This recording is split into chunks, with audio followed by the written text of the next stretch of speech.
In today's video, 3 quick fixes for a boring chord progression. So tip number 1 is to borrow chords from your parallel major or parallel minor keys. Now, if we're writing a chord progression in the key of A major, for example, let's take a 1, 4, 5, 4, A, D, E, D.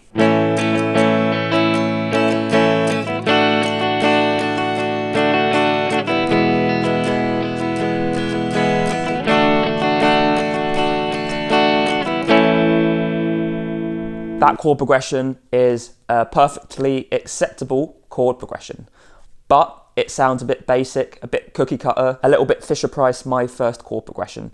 So let's spice it up by borrowing chords from the parallel minor key. Now, the parallel minor key is the minor key with the same root. So we're playing in A major and we're borrowing chords from A minor. They both have the same root, A. Now, the chords that we have available to us from A minor are A minor, B diminished, C major, D minor, E minor, F and G. We can choose one and place it into our chord progression to spice things up a little bit. So I am going to choose D minor and I'm going to place that D minor at the end of the chord progression after we've played that final D, and let's hear how that sounds. So A minor, D, E, D, D minor.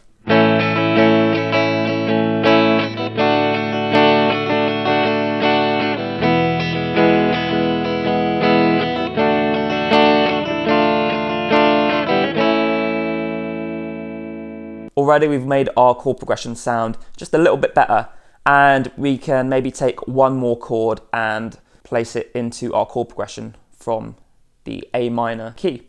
So let's take the F major from the key of A minor and place it into our A major chord progression. So I'm going to place the F just before the E and we'll hear how that sounds now.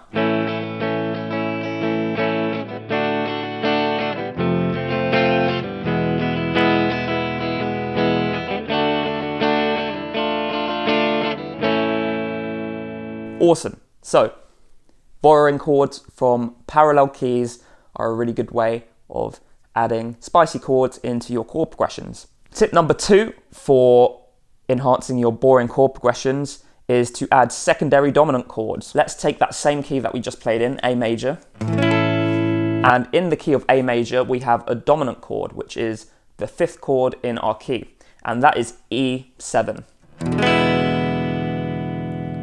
All we have to do to figure out what the dominant chord in our key is go up a 5th. So from A, up a 5th would be E, and then play a 7th chord from there, a dominant 7th chord. And this dominant 7th chord has the purpose and the function of creating a little bit of extra tension and leading us back into our root, or our tonic, which is A.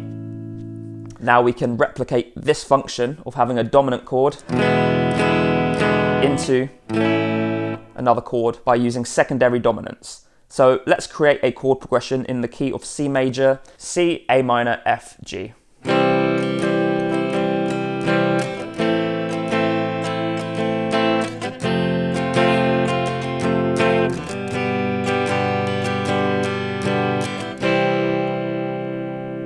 With this chord progression, what we need to do is take note of what the next chord in our chord progression is.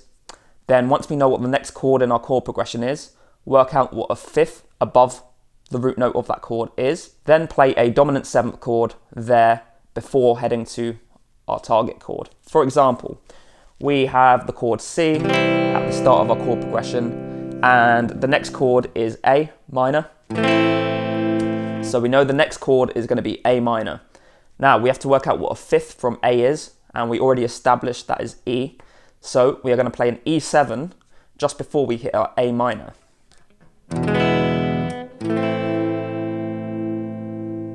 So currently, as it stands, the chord progression now sounds like this.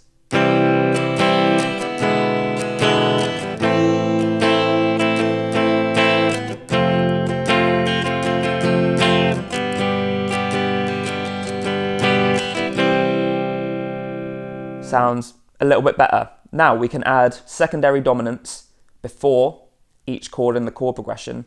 So the next chord after A minor is F. So what we'd have to do is work out what a fifth from F is, and that is C, and we play a seventh chord with the root of C, so a C7.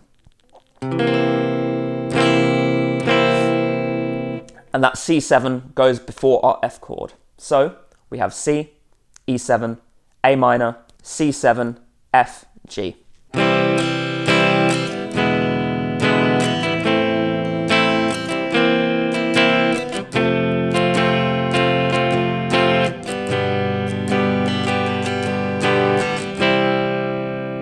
Great stuff. Now we can also add a secondary dominant before our G chord.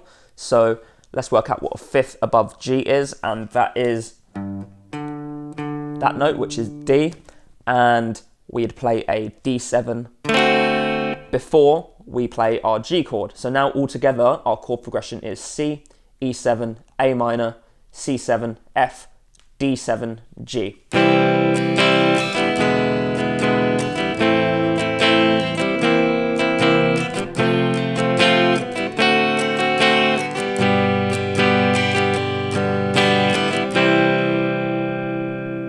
And there you have it, secondary dominants. They are a really great way of spicing up your chord progression. I added a secondary dominant between all the chords in the chord progression there, but you don't have to do it between every single chord in your chord progression. You maybe only want to add one secondary dominant into your chord progression to really add a particular effect.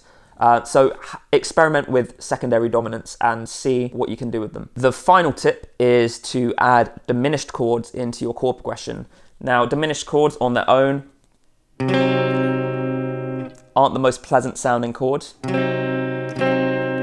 but used in the right context can sound really awesome.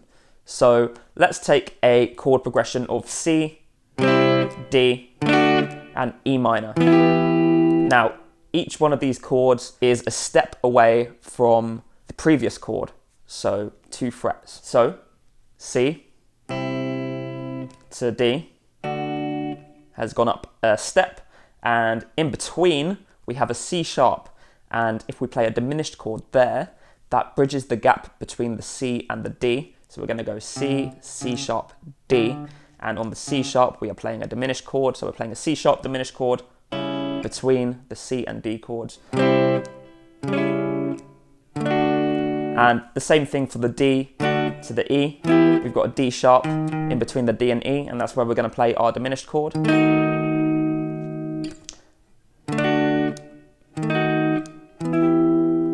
So if we play the chord progression all together, we've got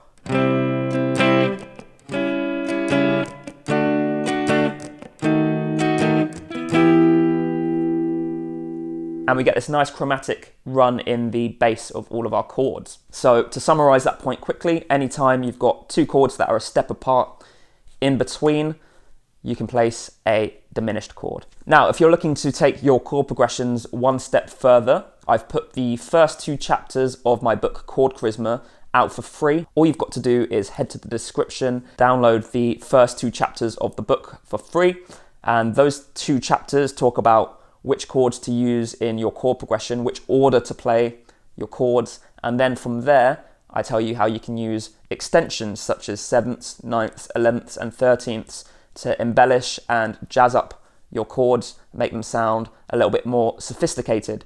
So if that sounds like something you're interested in, head down to the description and grab the first 2 chapters of my book for free. Now, if you enjoyed this video, click like, let me know what you thought in the comments. If you've got any suggestions for videos, also let me know in the comments too, because I'm always listening. And subscribe to the channel, hit that notification bell, and I will see you in the next one.